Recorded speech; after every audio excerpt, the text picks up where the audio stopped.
Welcome to the Alcohol Free Life podcast, brought to you by thesoberclub.com. I'm Janey Grace. This is for you if you've quit the booze or you'd like to, or maybe you're just sober curious. I'll bring you tips and motivation without any judgment, and there'll be inspiration from experts, quit-lit authors, and sober heroes.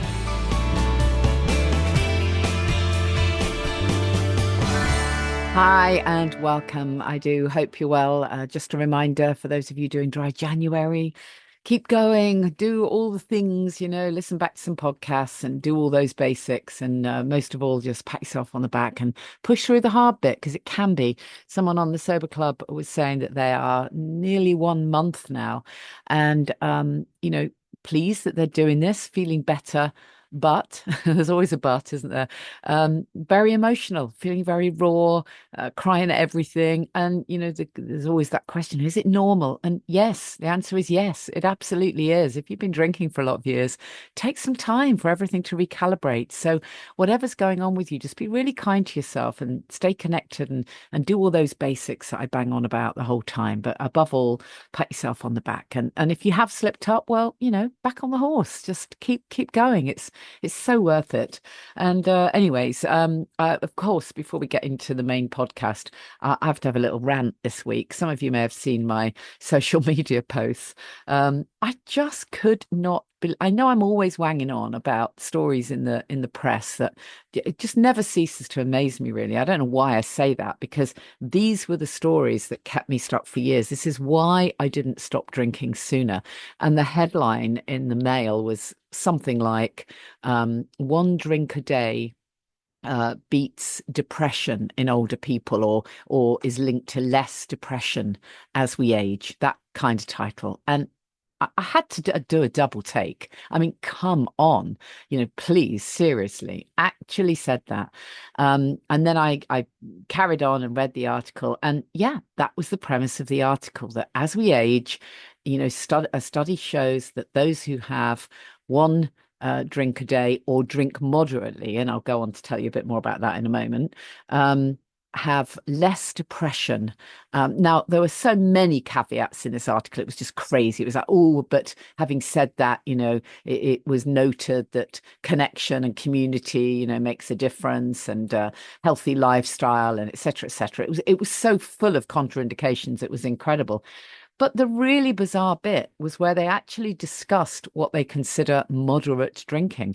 So it actually said in this piece, moderate drinking is defined as 1 to 3 drinks a day for women. 1 to 3 drinks a day. You have to be kidding me.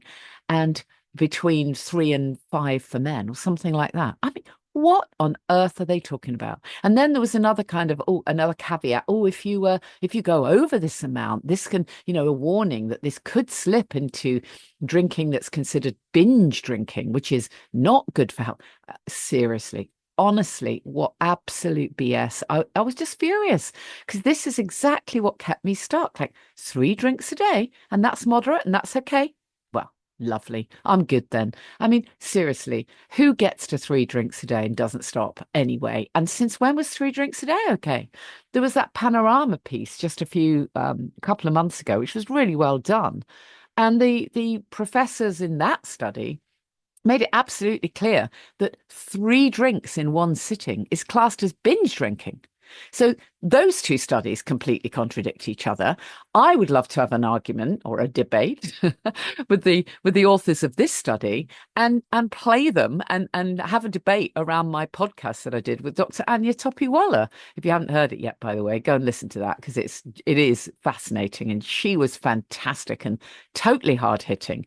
And she was part of a clinical study that found that even 1 glass of alcohol is aging. They looked at the telomeres of aging, and harmful. Even 1 glass is toxic. All of this 1 glass is absolute BS. I know what would have happened in this study.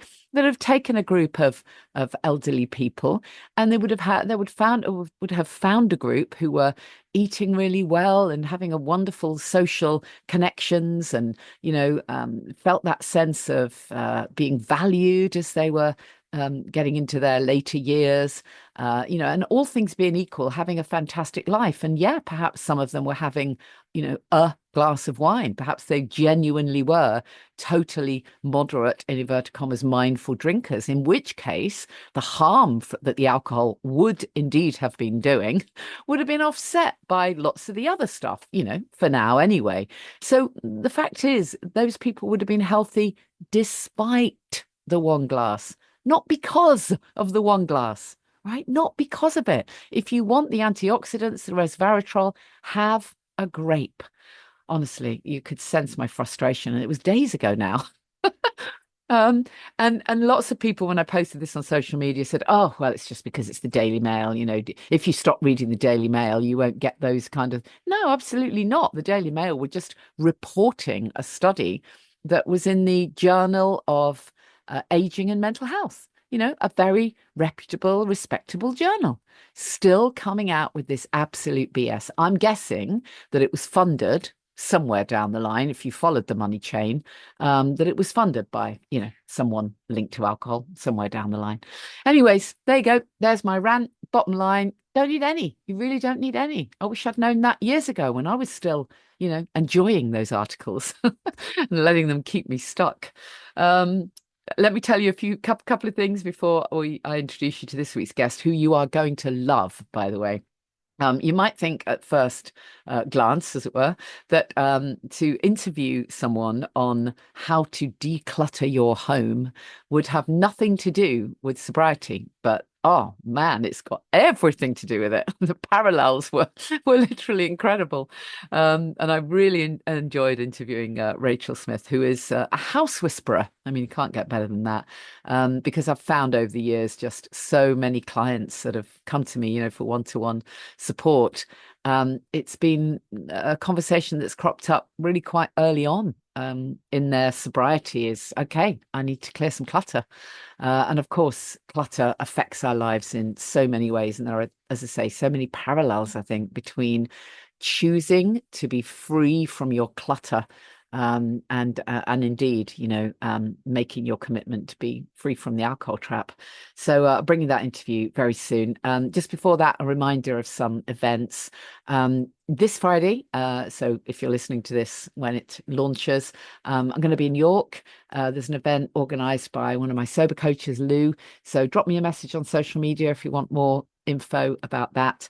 And then Wednesday, 29th of January, I'm going to be in Edinburgh. I would so love some podcast listeners and Sober Club members to come to that. I don't know many people in Scotland, but I'm super excited to go to Edinburgh. I love it there. So if you can come Wednesday 29th at Blackwells Bookshop, if you go to thesoberclub.com and click on events, you can get your tickets there. They're not expensive.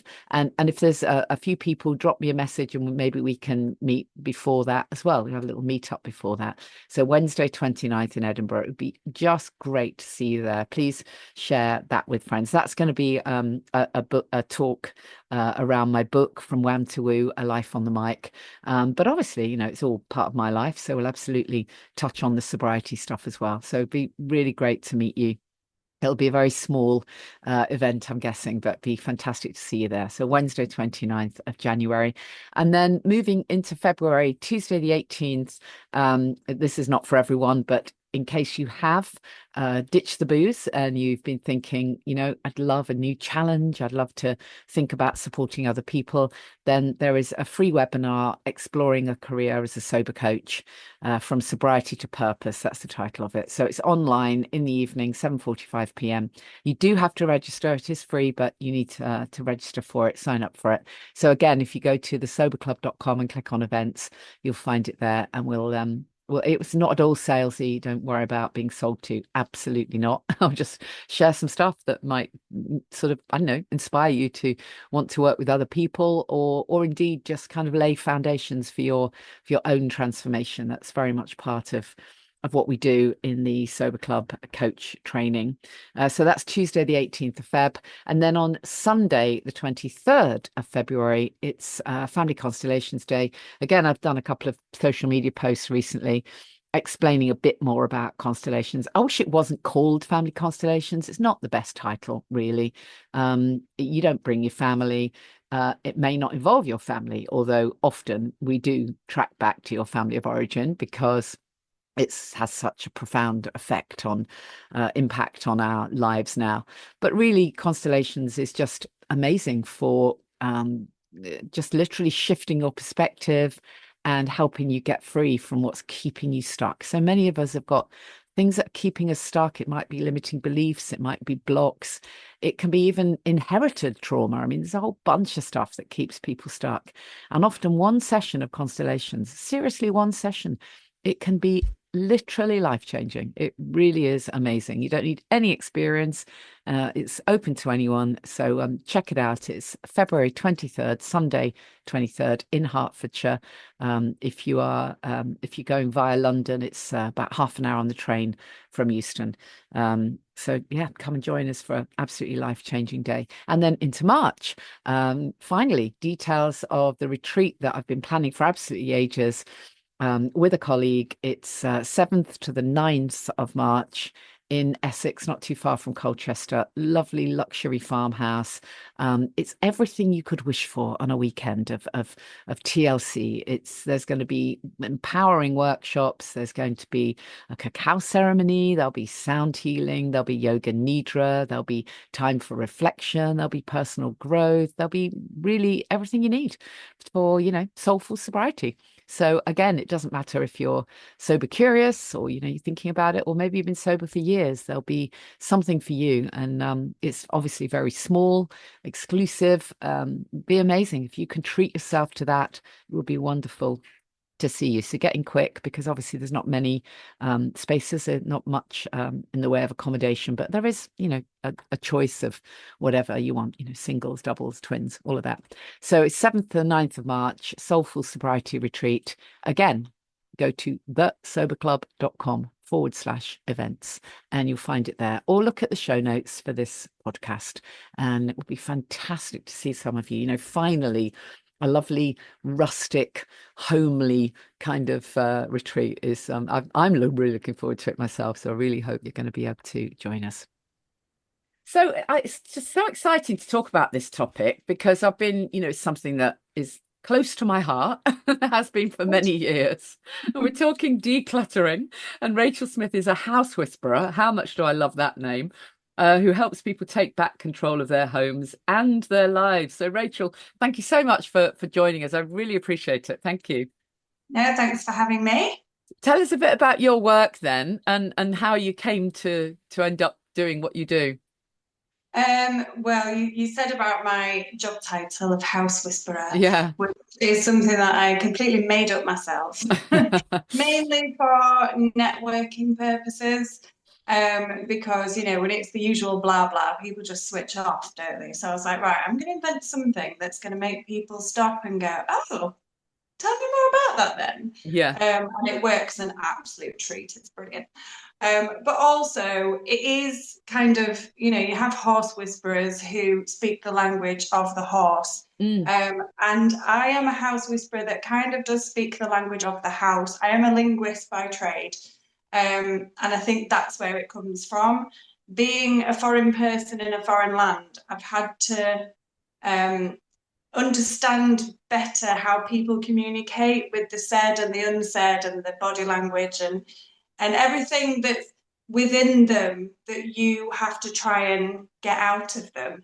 And so that's kind of translated itself literally into what I do now, which is, people have been through lots of different life-changing events, or they may be neurodivergent, or they may be sober, or they may just have had a really difficult time with their family, with their jobs, whatever that is. It tends to translate itself into the home. So your home can actually tell stories when you're not saying anything. Yeah. So it is kind of, there is a bit of the whispering in it. I don't know whether it's become a self-fulfilling prophecy where I've said that's what I do and therefore it is. But yeah, it was born out of redundancy during COVID, as I'm sure a lot of people can identify with. And my husband said to me, well, you've always wanted to do something with houses, so why do you do that? Mm. And I was like, oh, okay then, I'll just set up my own business in COVID, because that's a really good idea. And I thought I just made my own job up basically because I didn't want to get back into the corporate hamster wheel. I've been there, done that, got the t-shirt, worked for narcissistic, horrible people. And I was just like, I'm going to try working for myself. Um, and it was really the further along the journey that I went, the more I realized that there were so many people who were stuck and overwhelmed by life and therefore by their homes, and that Mm. their homes had really started controlling them, which is a really absurd notion that four brick walls can start controlling you. But when other things have gone on in your life, you stop making decisions and you stop living life intentionally, and you start being at the mercy of the things that are around you, the inanimate objects that you are surrounded with. Mm. And so I realized quite quickly that what what was driving me was not to make the spaces look prettier.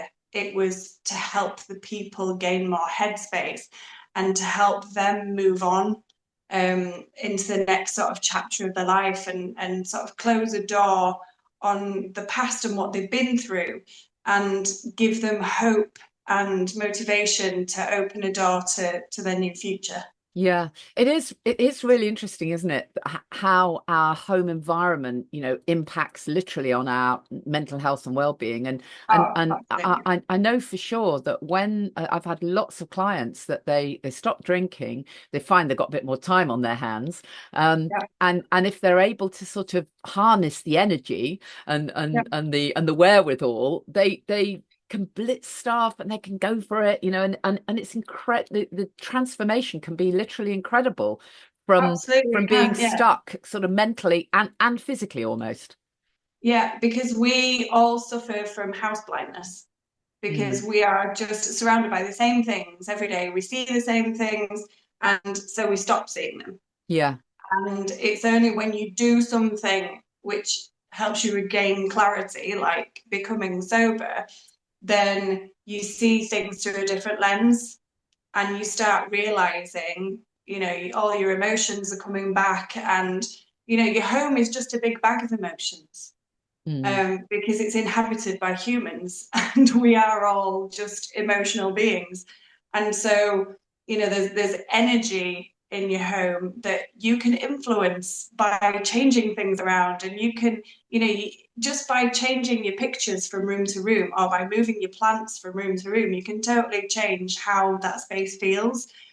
And when you've stopped drinking and you've got, like we say, the clarity, you've got a bit more headspace, you've got time, energy, money. It's really the holy grail. Yeah, That particular situation means that you are in a space where you can make the changes, yeah, and change will help you because stop it was help with the stopping the previous habits, changing where you do things and where you look for things and where you go to do things.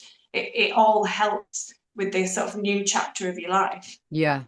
I mean, on paper, I 100% agree with everything you just said. And I've even written about clutter clearing in previous books that I've written, and the importance of it and how it, frees up space and everything. But, I hereby admit that I have got a real block.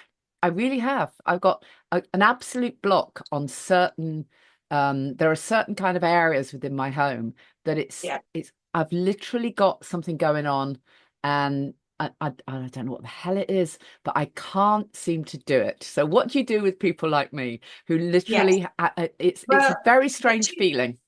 yeah, and it's literally everybody because we're all been through this journey that we call life, and things have happened to all of us. We've all had different experiences, be they positive, negative, whatever, and we've all gone through different phases of life and different transitions, and we've all been different people at different stages in life. And the areas that you're stuck with will contain what I call cupboard demons, Yeah. which are little balls of negative energy which relate to something in your past, that you need to get past in order to move forwards. And so these things can be, well, there's a myriad of things that it could be. Things that I've found have been like a big thing is a wedding dress. That particular wedding dress was from an abusive marriage. There have been court papers from divorce proceedings. There's been bank statements from where investments have gone horribly wrong. You know, all these things that people are holding on to because they think they should, or because more often than not, they don't know how to get rid of them. And it's a different thing holding on to something as to not knowing how to get rid of it. Yeah, true. Yeah. And so in those areas, whatever they may be, there will be some relic of the past. And it may seem at first glance insignificant, but when you start talking about what that thing is, then you tell its story and you give yourself permission to let it go. And it may be that somebody else, if it's an item, say if it's something you've been given by somebody you don't particularly like, or you've been left somebody that's passed away, but you don't like it, then you have to give yourself permission to let it go, and it's another journey. Yeah, and give it And away, or not to think of necessarily throwing things away. I think we get sort of caught up with this idea of throwing things away, and it's not. It's letting things go on an onward journey. Yeah. And when you reframe it in that way, then you can imagine that somebody else may love that item, and the negative energy associated with it is yours. And it's not that you're going to pass it on, because that negative energy will evaporate as soon as you've let it go. And so it's about confronting these cupboard demons, no matter how big or how small. Maybe doing it with a friend, somebody you trust, to help you just meet it head on, discuss it, and then let it go. The minute that you've let it go, all of a sudden you'll be able to do so many things. I really believe that. It frees up space. Not just around the decluttering, but around relationships, around money, around, lots of things in your life. Yeah, I really love that, and that's a really great way of looking at it. Those kind of cupboard demons, as you say. But what you're talking about there is that what I call sort of long-term storage. You know, the wedding dress in the attic, or the piles of papers, or whatever, etc. But what about the everyday clutter? Because sometimes for me that can be even harder. So I'll have kind of a blitz. And completely clear my nightmare desk. And within a ridiculously short space of time, it will be just as bad as it was before. I mean, it's literally as though it grows again. I swear to God. It's really, I actually do not know how people, it must be a different kind of breed of person that can keep stuff neat. It absolutely is. And there are so many reasons why we are how we are. And some of it is learned behavior. Yeah. Some of it is behavior that we haven't learned or we haven't been taught. There's a lot of that's a people good point. I was certainly never ever taught how to tidy, clean, keep a space nice. I never was. Yeah, people assume it's something that we learn as children growing up. Yeah. But you can only learn it if somebody teaches you it. Yeah, it's true. And it depends on the learned experience of your parents or guardians as to if that is transmitted to you or not. Right. And quite often it isn't. And this thing called adulting is quite difficult. Even at my age. when you think back, to the 1950s, there were lessons in school, like how to be a housewife. There was, home economics was just that. Yeah. And it was about, bookkeeping, and it was about cooking, and it was about whatever. Yeah. And as we've gone on through the decades, we've got more machines that do things for us. Yes. So in theory, it all should be easier. But we've got zero time and zero energy. Yeah. and so the whole concept of tidying and being tidy is something that almost needs to be relearned or retaught or both. because we take it for granted that people know how to do it and they really, really don't. And then if you add in some kind of neurodivergence, or you add in a mental health issue, or depression, anxiety, just general life, it makes it really difficult. Yeah. And so, again, it's not necessarily cupboard demons, but it starts with the cupboards and the drawers Right. because you can't tidy away what's surface clutter if what's inside everything is full of stuff that Yeah, doesn't true. need I've to got be nowhere there. to tidy to. That's exactly Yeah. true. Mm. And nobody wants to start emptying the cupboards and the drawers because that's a really crap thing to do.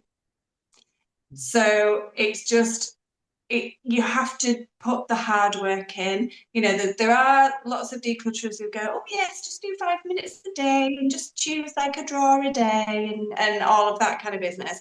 For me, it's all about going deep and getting your hands dirty, spending the time, diarising it, making time with yourself to do yourself the biggest favour you can do yourself. So where would you start Um, then if you don't think you should start with a drawer? Where would one start? all the drawers. it's a But space. but you are going to And run out of time, aren't you then? Depending on how much you've got. but that's it. But you have to allocate yourself a decent enough amount of time to tackle the space that you've given yourself. So Mm, mm, if it is a chest of drawers, then you need to be giving yourself at least an hour. You're not going to do that in 5 minutes. mm. If it's a whole room, like I can do a whole room in 4 hours, but that's because it's me and because I'm not the person whose stuff it is. Mm. So if you're doing it yourself, obviously it takes much longer because I'm not there like with a big stick going, go on, go on. And it's, you go down memory lane and you get all emotional about things and then you find it difficult to make decisions. And it's you need somebody that at the very least can help you be accountable Yeah, for it. yeah, So yeah, an accountability buddy where you can say, right, I'm about to tackle this. yeah. So if you Check hold in up with that me in jumper half an that, hour and see where I am. yeah, exactly. If you hold up that jumper that no longer fits you, it was shrunk in the wash, but it's got little bunnies on that you used to quite like. Yeah. You kind of need someone else to go, sweetheart, you're never going to wear it. But you also just need to be realistic. You know yourself, Yeah. what you're likely to be like. And so you need to just have strict rules in place. Do you love it? Do you use it? That's the only things you need. Yeah. If you don't love it or use it, then what's it doing It is very interesting though, isn't it, with all of this? Because what comes in is all these, as you say, there can be demons, there can be trauma, there can be old stuff, but there can also be that sort of poverty consciousness. And there? I know I've had a lot of that in my past, because we had nothing growing up, nothing, Yeah, and so that I catch myself kind of thinking, oh, but I spent a lot of money on that. yeah. And And that and is that would be one of so the, wasteful if I chuck it, yeah, or I might need it one day. It's that poverty consciousness, and I won't have enough money to buy it again. yeah. Oh no, for sure. And that affects absolutely everybody. Um, and to that I would say, well, if it's about the money, then you have to realize that the money went the minute that you bought it. Yeah, true. You're not So going to get it the back by money hanging on. has gone. And it's okay to make money from things. You can sell things, and that's absolutely fine. But again, you just need to be realistic about if you're actually going to do it, or you're just Yeah, going to say you yeah, do it and then it stays there for another 6 months because yeah. that's what you That's do. exactly it. Exactly. But then And on that, again, sorry, carry on. there are people that do this for a living. There are people Yeah, that list things on Vinted, on eBay, or whatever, and they take a percentage. It's like give it to them. Enroll your kids to do it. Just anybody, just get somebody to help you do it. And yeah, it's okay to claw back that money, it is. But you need the headspace more. So at some point, you have to draw the line under the money and say, I just need that out of my life so that I can just move on. yeah, yeah. Because the getting rid part, it is a big part of this. And as you say, you can find someone to help you sell it or whatever. That's Yeah. one piece of it. But even getting rid of stuff, as in rubbish. I mean, I don't know if I'm the only person who struggles with this, but I'll have it's so much rubbish that your regular, guys are not going to take it. And so then I've got to Yeah, drive to a recycling centre and yeah, separate everything. And that drives me bonkers, or if I'm taking stuff to a charity shop, invariably I'll gather the bags up and then they'll sit in the car for 3 weeks. I'm yeah. sick. Or they just sit in your house for 6 months, Yeah, and everybody exactly. does the same. But it's like you haven't done the work if it hasn't left your Yeah, house. true. And there's always that temptation that you're going to go back in the bags and get stuff out again because it's like, oh, well, I actually Yeah. need that. I want that. And yeah. And that is the same with absolutely everybody. And again, I would say the key to it is diarising.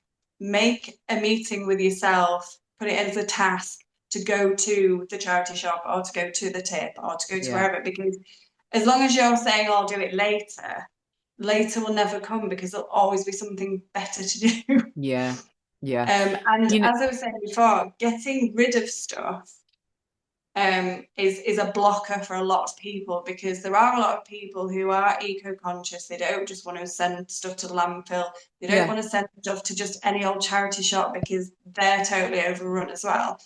And so what I would say to that is look for charities um, close to you who collect things to give to people who actually really need them. Yeah. So Yeah. giving to source instead of just having it in a shop. Yeah, Um, absolutely.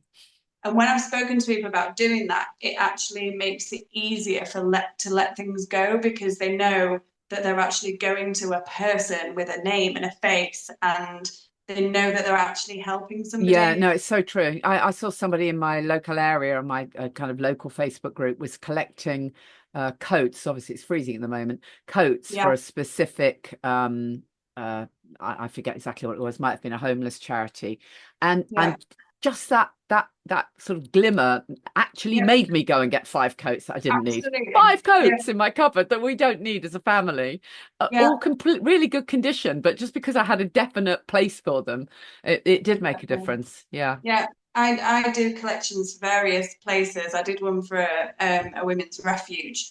And as soon as I put the thing out on my local Facebook and my local WhatsApp groups and what have you, it was like people just dropping stuff off every Yeah. 5 minutes, because you're giving people a Yeah. purpose, and you're giving Yeah. them a reason to Well, do it's an it. act of kindness, isn't it? And we all like doing those. Absolutely. Yeah. Yeah. Yeah. I love that. That's really powerful. Can you just, I know you've already said it, but can you tell me a bit more? Can you just go over again the benefits of doing this for our sort of mental health and well-being? Yeah. I tell you why, because as we're talking, I'm realizing that there are so many similarities here, in my life, particularly between this and what was going on for me, when I was still drinking.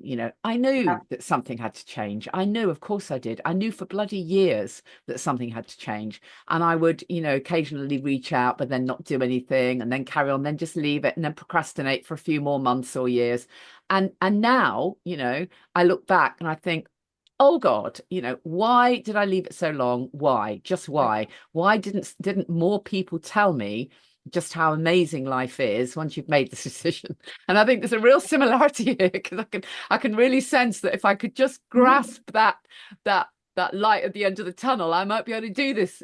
What for me is massive. Oh, absolutely. And it's massive for everybody. And this is part of my mission, is to get people just talking about the state of their homes, because we live in this insta perfect society where everybody feels the pressure that they've got to have this and that, and their home must look amazing all the time. And that's just not real life. Like, all my clients say to me, oh, you must live in a palace. It's like, well, no, I've got a husband, 2 kids, a dog. We both work full time. It's like, yes, I don't have loads and loads of stuff, but everyday life means that things get messy, and that's okay. It's Yeah, just having the tools and knowing when enough is enough.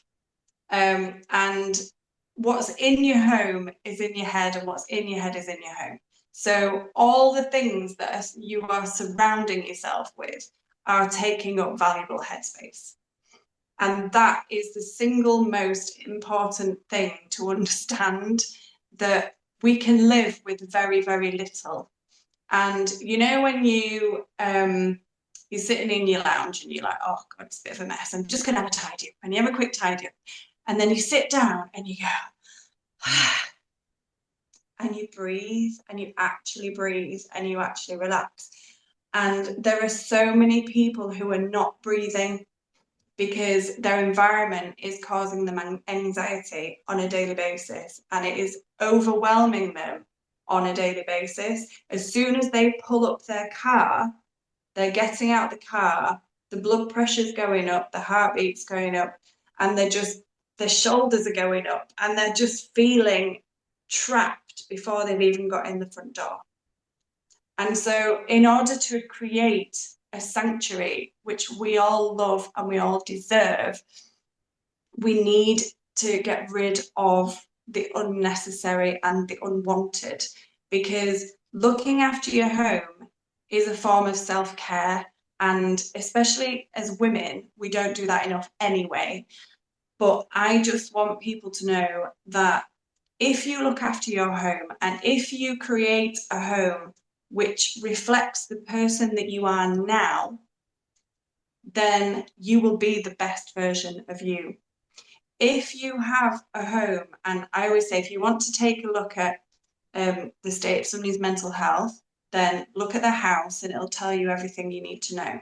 Which And is I when guess just to chip in there, everybody you know, starts cringing at that point. It's like, oh God, if you well, saw no, my I get that, but just to chip in there, you're not saying though that everyone's home has to be minimalist and or house any at all. specific way, right? Because we're all Not very at different. all.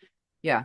Okay. So No. so when It's you say it's look at the what state, makes you happy. yeah, And that is something that's internal and that is personal to every single person, because I've learned that clutter means very different things to different people. mm, And to some people, it means knee deep in newspapers. To other people, it means that the inside of their cupboards are not organized, so nothing makes sense. And so they've got a problem not in the cupboards. But to anybody else looking at their house, they would think, oh, this is a nice house. It's a bit untidy, but there's nothing much going on here. It's not a problem. But to that person, it's a major problem. yeah, And it's exactly, yeah, meaning that they're not letting people in through the yeah, front door because they're yeah, embarrassed totally. about how they're living. I mean, So, the parallel there is exactly the same with us guys who were drinking, because yeah, and no one looking at me when I was drinking knew that I had any kind of a problem, because yeah, it didn't manifest in any way, and certainly not in front of anyone else. I didn't go yeah, to, I never had a hangover, I didn't go to work drunk, I didn't drive a car, nobody else knew, but I knew because I woke up at 3 a.m. every morning feeling like exactly. absolute And shit. So yeah, that's how it was and impacting on my life. And similarly yeah, with the kind of, there are several areas of my home that other people would, probably think they're perfectly great. But yeah, there are some spaces where pretty much every single day I kind of despair yeah. at the mess I'm in. Yeah, and going back to what you were saying about, living in a, minimalist house and whatever, it's absolutely not that.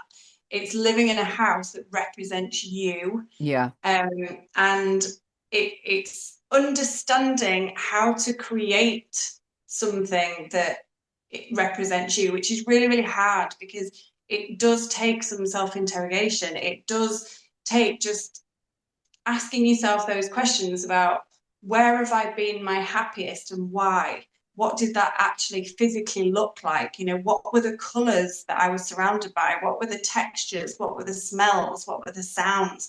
And it's your home um, you should be using all of your senses in your home all the time. It's not just a visual thing, it's how you feel in the space. So everything around your home should be how you feel, and then you need to kind of understand how you can create that atmosphere and that ambience, which, Mm. is not easy for a lot of I people, mean, but presumably you would say there are ways of doing this where you don't have to spend a fortune. I mean, everyone's going to have different absolutely. homes, aren't they? There might be people who are Yeah, living in a very small space because, it's relatively temporary or whatever, but you can yeah, still make your space feel good for you, however tiny, I suppose. absolutely. And it's not about spending lots of money. It's about making it look like it's your home. Like I always say, I should be able to go through your home like Lloyd Grossman and say, have you ever seen a Yeah, house like this?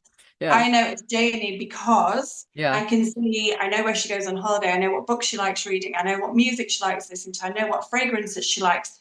And it should tell me who you are without you being there. You know, Yeah. I should be able to describe you from your home. And I think there's a lot of people don't pay enough attention to that they're too busy copying what other people are doing on Instagram and just transposing it into their own home. And it's like you're looking for the Holy Grail, but you're looking in all the wrong places because the Holy Grail is in here. And Yeah. you have to know who you are to be able to express yourself within your home. Yeah, I love it. And that's why it links so brilliantly to why so many people, once they've ditched the booze, are ready to do this, because you do Yeah, get that sense of authenticity back. You do start to find out who you really are. And that's so, absolutely. it's the perfect time to do it, actually. And it's, you know, sober people probably more than anyone because they are asking themselves all these Yeah, questions and they exactly. are wondering, Digging who am I deep. now? Yeah. Yeah. And your home has to represent the you of now, not the Yeah. you of Totally. 5 Totally. years ago, 10 years ago, whatever. That Yeah. doesn't serve you because we all change, the relationships in a household change.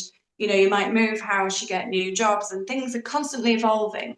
But if your home doesn't evolve with you, then Yeah. you end up with a disconnect. Yeah. And that's when a lot of people move because they've fallen out of love with their home. And instead of asking themselves all these questions, like, what do I need from my home? What do I want to be able to do there? And who am I going to do it with? And how am I going to do it? They just go, oh, we haven't got enough space, we need to move. Mm. But you're taking you and your emotional baggage with you. Yeah. And Yeah. you will just Yeah. recreate the Yeah. same Same thing problems. Yeah. because you're not addressing the issues, and the issues are in here. Yeah. Yeah. So yeah, it's So I for think there's a lot of people in COVID moved when they didn't need to. Right.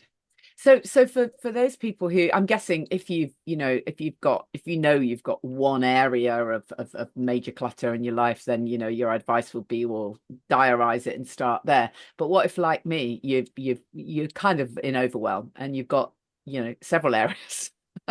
And not just long-term clutter, but kind of daily clutter, building up. What's the top tip for getting started? Because the biggest thing for me is I go all guns, say yeah, I'm going to do it, and then procrastinate because there's always something more important, seemingly. So Yeah. where do I start? I think if you're in a situation where it is totally overwhelming, you don't know where to start, then you just need somebody to help you because you're just going to go around in circles. And even something like a chat like this can unlock doors Mm, because you can obviously get into the specifics of what it is in those areas that's stopping you. Because it's all about giving yourself permission to let stuff go. And you're saying, yes, it's the everyday clutter. It's not necessarily the long term, but it's the long term it will that's be the what's long term as well. important. Yeah, you're absolutely right.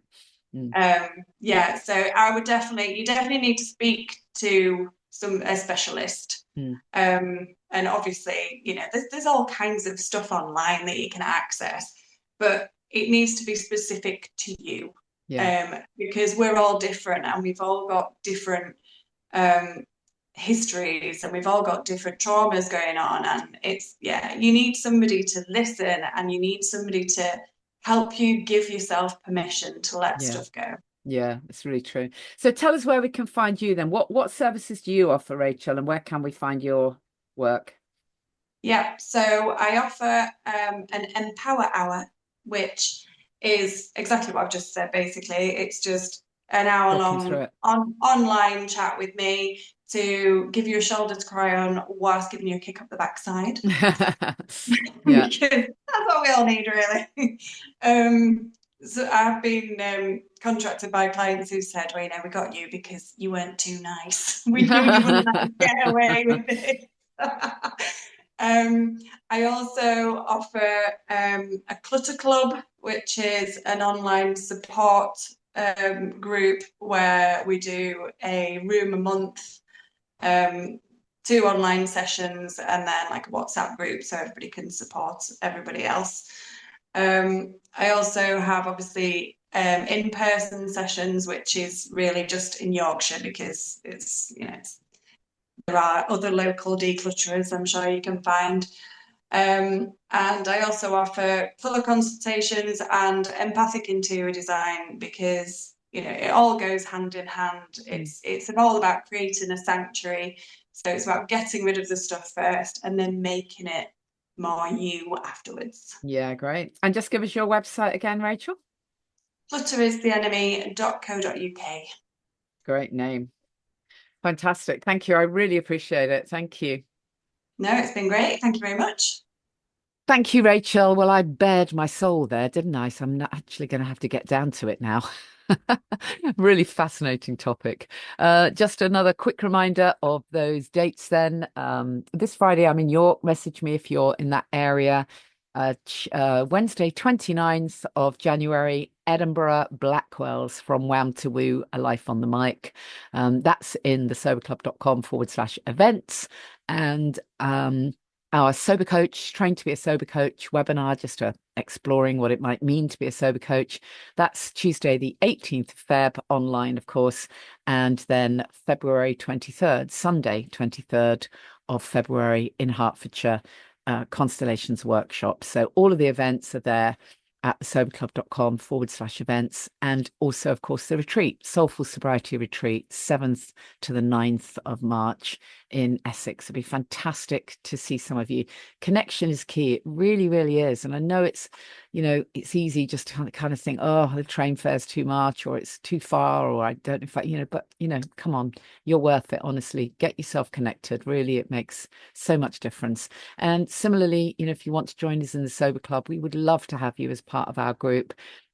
That is extremely low cost and very high value, and it's totally non-judgmental, and you'll be very welcome to join us. If you haven't looked at it yet, have a look. But if that's not for you, then fine. It doesn't matter. It doesn't matter what you do, but do something. Have some kind of connection, because that's the important thing.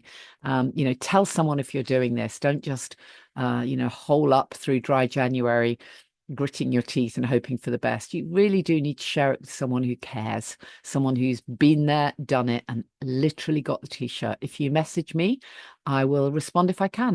If I get the message, I'll respond. I will hold the vision for you, I promise you. So drop me a message at Janey Lee Grace on social media, or you can find me via the Sober Club. See you next time.